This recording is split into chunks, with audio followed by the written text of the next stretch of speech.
นะครับเป็นพิธีรำส่งดวงวิญญาณนะครับซึ่งได้รับเชิญจากนะครับแจ่มนภาเพชรพระลานชัยนะครับในโอกาสนี้นะครับขอกราบเรียนเชิญครับก่อนเดินมือซิดนิวหรือสอลาแจ่มนภาเพชรพระลานชัยขอหนอบน้อมจากคารวะพระเดชพระคุณท่านทุกรูปทุกองค์นะคะพร้อมโดยสมณเณรผู้เป็นประธานฝ่ายสงฆ์กราบสวัสดีท่านประธานฝ่ายคารวะแขกผู้มีเกียรติทุกท่านนะคะวันนี้แจ่มนภาเพชรพระลานชัยพร้อมโดยพิมพ์เจ็ดเพชรพระลานชัยได้รับเกียรติจากทางเจ้าภาพนะคะให้มาล่ำทรงดวงวิญญาณนี่ขอความสิฟังล่ำทรงดวงวิญญาณนะคะฟังโชว์แช่นนะคะโชว์แช่นเพื่อมาผู้ใดหากว่าหลงเสียหายตายเสียจากโบราณคนถือเนาะแม่เนาะว่าได้ฟังเสียงล่ำเสียงแค่หนักก่อนก่อนแอนขึ้นสวรรค์สั่นฝ่าตัวดีใจหลายมวลหลายนะคะออกจากสร้างสุขขอบคุณมาไม่ได้หายน้ำมือแล้วสูบไปเลยแต่ก่อนแอนมวลกันนะคะก่อนสิฟังล่ำทรงดวงวิญญาณฟังโชว์แช่นก่อนนะคะ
พี่น้อง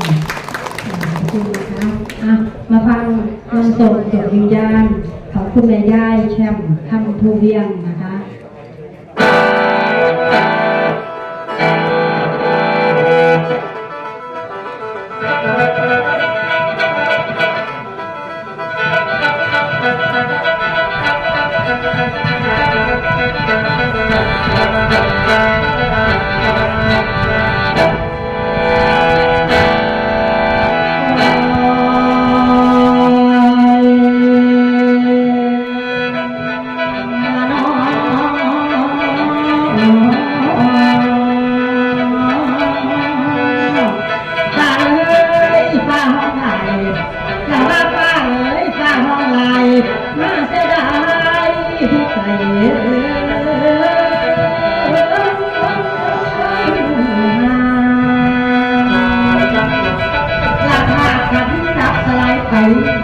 วิญญาณไปจากบ้านที่สวนมุ่งมาบ่ไทยตาบ่ไทยแสนอะไร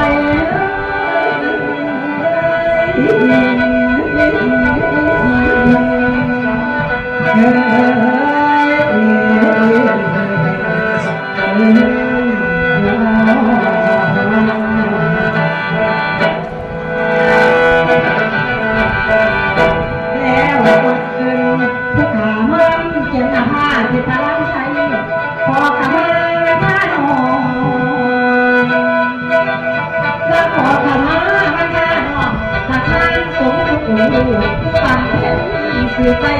คอยเฮาสาธดาทำสภาพทำขอบทุกเมื่อเราสาธุชนที่ได้มาในงานทรงสการในวันนี้แนวบริบทมีแนวเกินขาดขออภิวาขอท่านจงอภัยด้วยสกาเป็นให้มาทรงดวงวิญญาณของคุณแม่ได้เทียมคำพูดเวียงหมอแน่นอน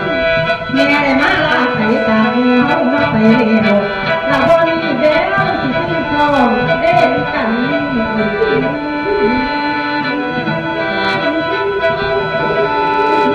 เก่า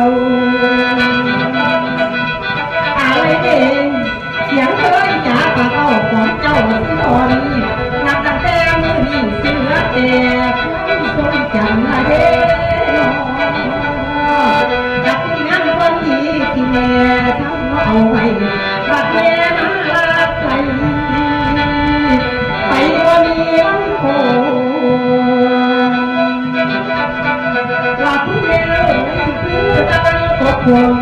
ทับกระดงกับหัวมือตายคือติดจอยแม่มโค้ยได้กระบอกหวนถือว่ามอดบอลม่วนฉากในชีวิตจิตละครบนจอพอเห็นเสด็จเขาเหลือแต่เงาเรื่องแต่ทางหลังรู้ทางโอ้โอ้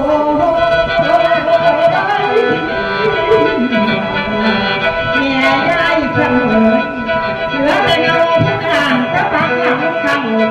ขาฝากตั้งแต่คนเขาเหลือคนดีที่เห็นไว้สุนร่างทางสวรรค์ต้นห้อนที่จุดที่สีนาน้ำกะทิลงไป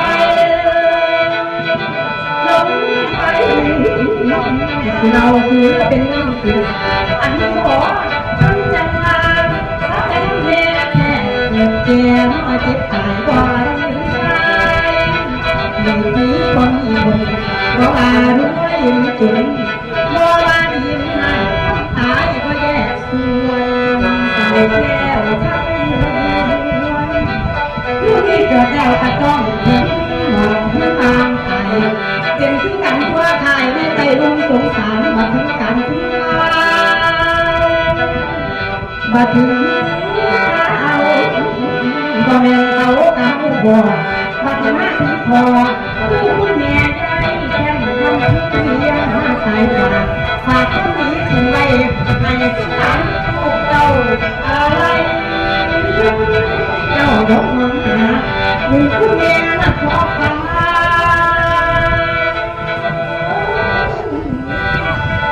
ผู้แม่นักขอว่ากับแทนเอาแต่ยึดมั่นรวมแล้วย่อมสีตาดำยังไม่เพียบกับเที่ยวเรื่องแม่น้องมาที่น้องแม่เลี้ยงหาไปบนนี้มันคงหาเงินตัวไว้โจ้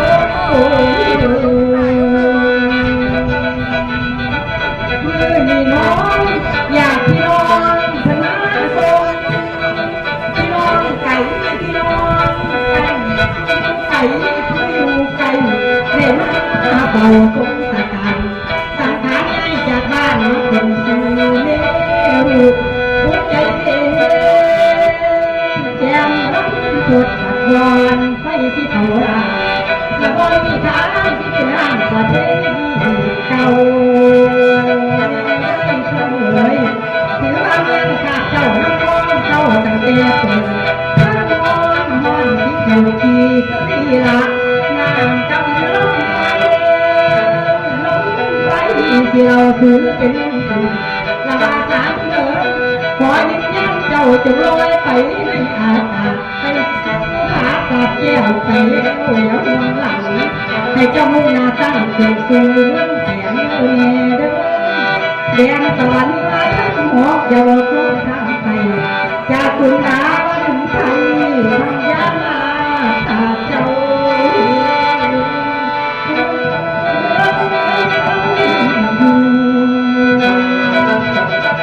ตานิ่มมาตานิ่มพบฉันให้ไปหันวอนจะเป็นไปที่เพลงจะเป็นสาดีมา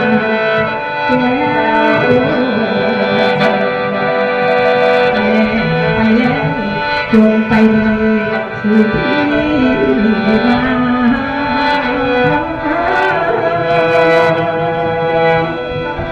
สู่ภพภูมิแดนสวรรค์ที่บ้าน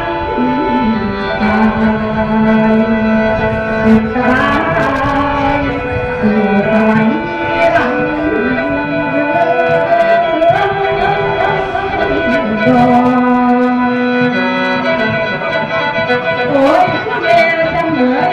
ได้เจ้าไปจะทักวอนป้าโยนป้าโยน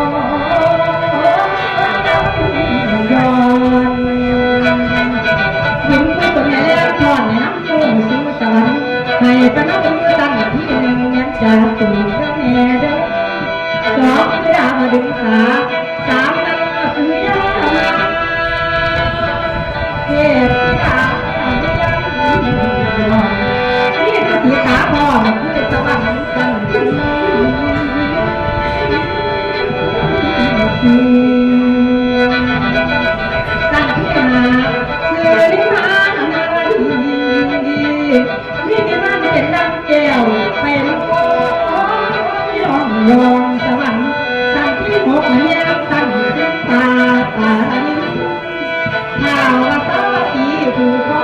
ในแก้ว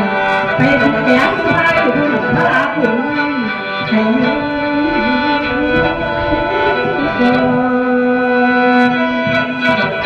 คุณขอที่ต้องอยู่ผู้เจ้าไปบ่หายผู้ว่าพ่อแม่น้องอายหอบมือยังเจ็บอักผีพ่อมือตั้งมันมีสิแดงแต่เจ้าได้ไปเอาเงินฝากเรียกหาได้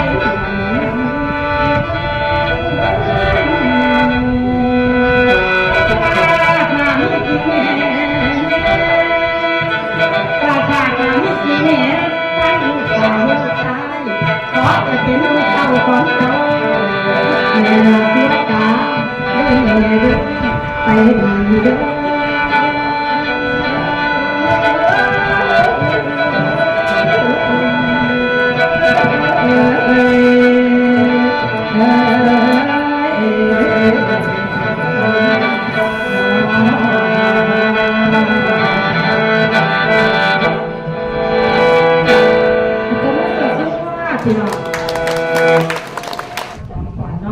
เอาเป็นน้ำรองไปทอดในจอพาแกก่อนนะต้องไปเตยแล้วลุงเนาะ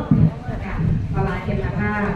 เป็นน้ำทรงที่ญาติอยู่ใส่กระซังสิที่ว่าลบกันเวลาแขกที่ได้เกียรติมาทรงโดนจริงๆนะคะการเพิ่นนางขาโดนเนาะเอาฟังล่ำถาท่านรัฐมนตรีสุชิมาว่าสั่งเพิ่นมาเราบอกครูสวัสดีค่ะท่านรัฐมนตรีค่ะเป็นมาแล้วเนาะเอาฟังล่ำรองไว้พ่อกันนะ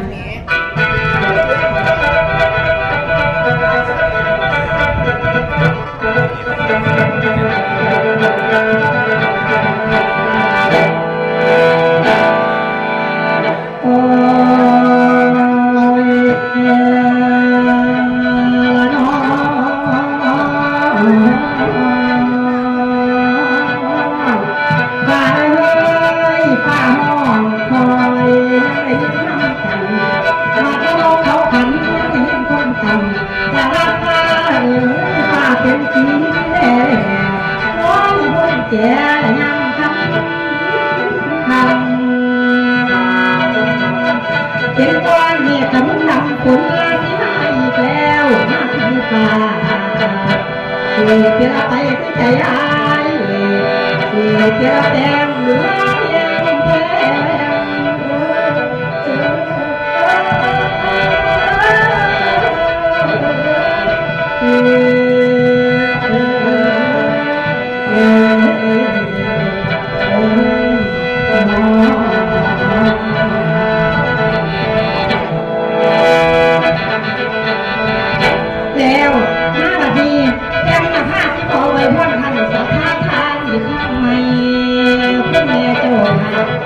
สิว่าจะได้จบผ่านกันคุณแม่หนูก็น้องบอกจะมาฆ่าใหม่เลยค่ะ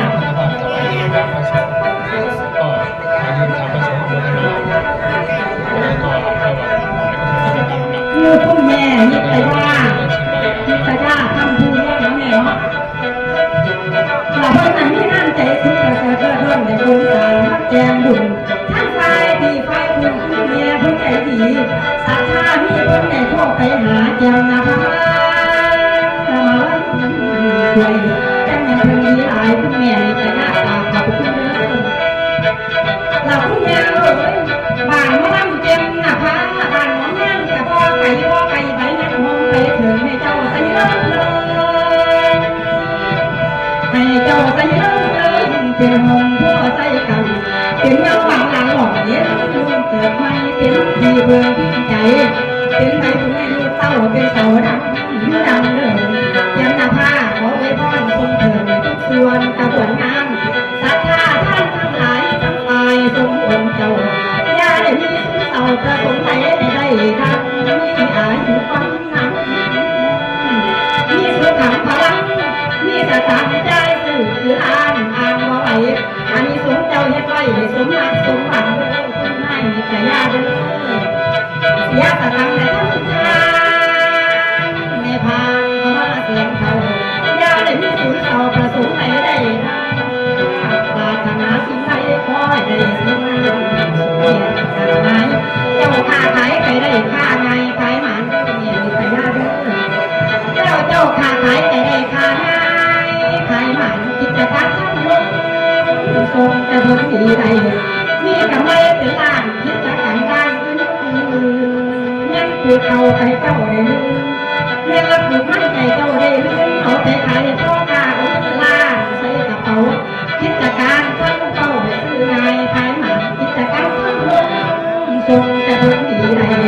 งานนี้เจ็บกันมีพลังมีสมผลว่าให้เกิดทีน้อยดีกินดีน้อยดีกินดีมีเงินหอดลอยล้านเกิดทัน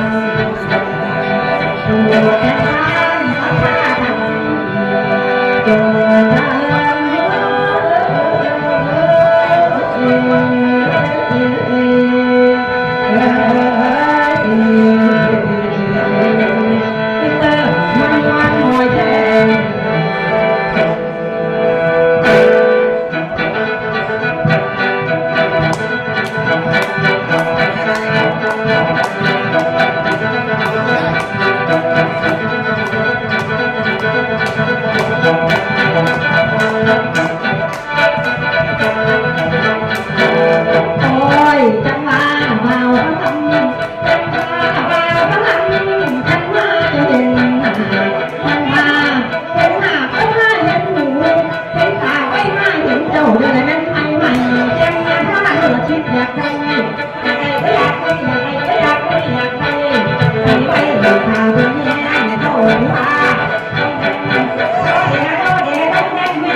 ขอบคุณค่ะ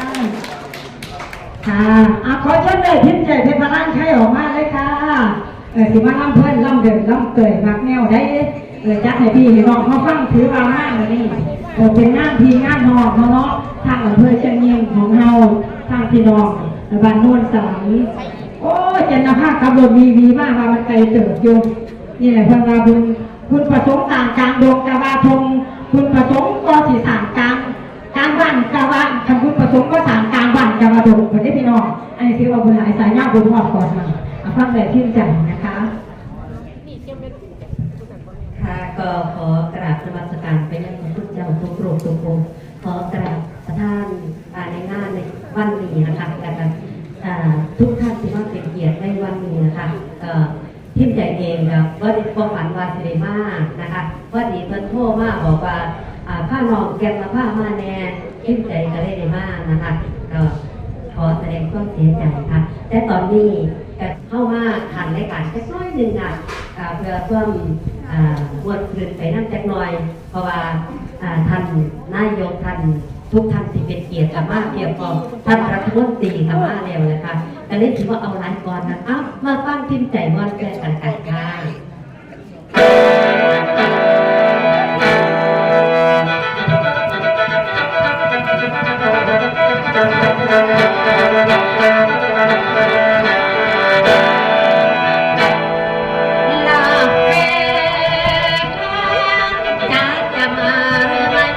หรือจนคิดใจ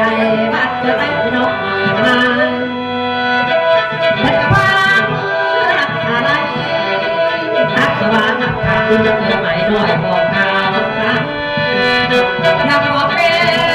นอยากฟังเกินตายคิดใจบอกว่าไอ้แฟนใส่ข้อบอกเส้นเตือนลาเพชรเจอใจอีกคิดถึงหน้าเพราะจะได้การ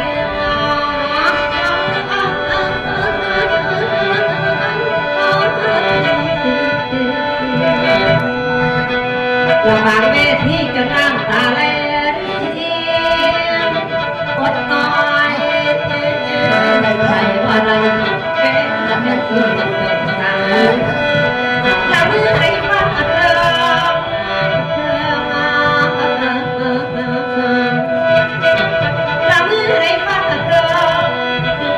ที่บอกว่าเธอน่าจดหมาย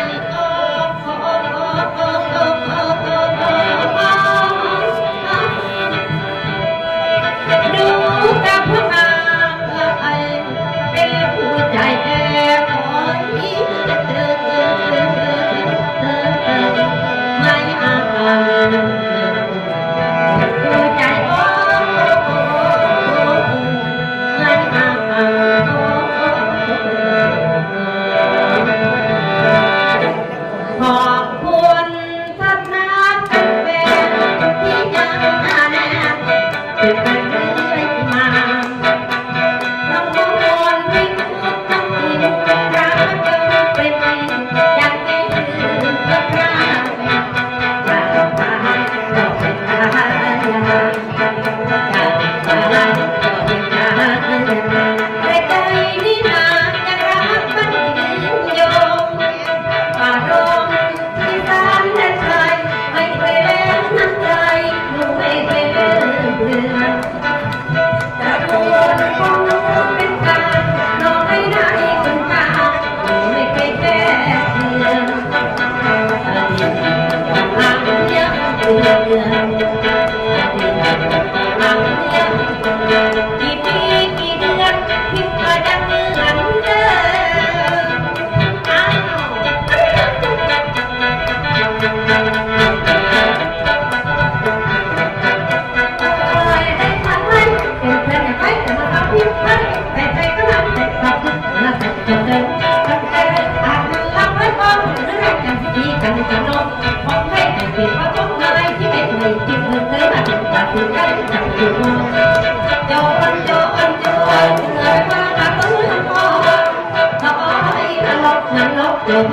ยิงทุกจอ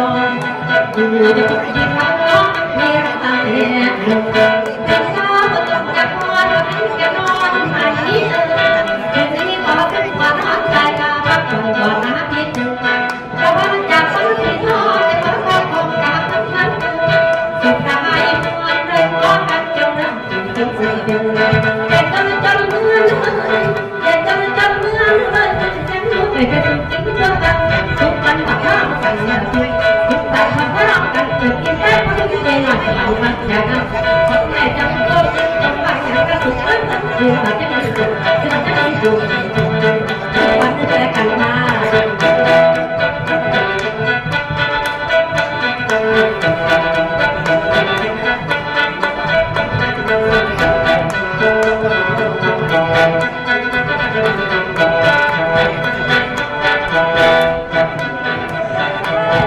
โอ้ยได้ใช้ที่นำเขา สุขรักทุกอย่างมันนี่ยังยังวันวันยังจำต้องหาวันใจมันยังมาทำงานวันที่ไม่มาแต่จัดเอาแต่ไอ้ที่มาไม่เคยต้องไปเจอเป็นเจ้เอาเป็นสถานะจริงไหมเอาเป็นสถานะจริงไหมมันไม่ยังทำมันเลยนี่จะไม่จะมาติดกันเลยนี่จะไม่จะมาติดกันเลยจะมาเจอเจอเขาใจกันไม่รู้เลยทุกครั้งทุกครั้งทุกครั้งทุกอย่างนั้นคือว่าทุกครั้งที่เราจะมาตัวที่ตัดใจร้อนก่อนยังว่าที่ตัดใจร้อนก่อนยังว่าแต่อาจที่เราเป็นเจ็บก่อนแต่อาจที่เราเป็นเยี่ยมกับโอ้เราเจ็บถึงทางความที่ใจดีดูมือแย่ติดว่าจะเป็นไม้ยกมือคนเดินใครจับผู้สาววันมันใครจับผู้สาววันใครตั้งแต่รับสาวให้ตัวเทไปเที่ยวมาเด็กหน้าที่มาเอาไว้จิ้มกันเด็กหน้าที่มาเอาไว้จิ้มใจเราเขาไปใส่ที่อันเป็นหลอกเป็นไม้นั่นเป็นคนจิตเป็นไม้นั่นเป็นจะเป็นจิตถึงว่าเราจะส่งตัวเป็นคนยากจังยิ่งยากอาจจะยิ่งไม่คลายแต่ถ้าต้องรักเราจริงเลยคุณมาเขาก็ต้องจริงเลยแต่ใจไปเอาเป็นคนทางจะน้องโอ้ยสาวเขาจะน้องเขาผัดก็น้องเขาก็รักกันจริงเราทำทุกคนรักคนรักกันตัวสารตาที่ผ่านว่าจะไม่ได้ที่หนักคอกับเทวาแต่ยังไม่เจอสักทีทุกทีบอกกันเทวาอยากจะตามตัวมาฉันอยากให้มาตามไปเพราะเป็นหนักยากทั้งตายทั้งความจะตายไปตายทั้งจบกับนั้นให้นอนให้พระเจ้าคุณจริงจริงจริงจริงให้คนเลยตามจริงจริงให้ของผ่านก่อนแล้วจะอยู่ให้ขนาดตายจะอยู่ขอบคุณค่ะไว้เจอกันค่ะเป็นเวลาทำงานแล้วก็สมควรค่ะต่อไปการเรียนทางที่ของแล้วมาดามค่ะเจ้าปากใจค่ะเป็นนาทีของ คุณนายเน็ตเพิ่นก่อยลำด้วยคุณนายเด้อพี่นาไฟไม้เอิญจะยังมาผ้าอยู่โทษหาพี่จามุ่นเฮาเนี่ยละผู้หมวดมุ่นเฮาเนี่ยละค่ะสุดท้ายนี้ขอพี่น้องผู้มาร่วมงานนะคะจะมีแต่ความสุขความเจริญอายุนันเนี่ยจะยืนยามันพันปีจะได้ขาด70 ปีจะได้เฒ่า90 ปีจะได้แก่ชราสภาพการจงเต็มดีทุกเมื่อขอทุกท่านจงหมดหนี้หมดสินหมดทุกข์หมดโศกหมดโรคหมดภัยร่ำรวยเฉยๆกันทุกทุกคนนะคะกราบสวัสดีค่ะ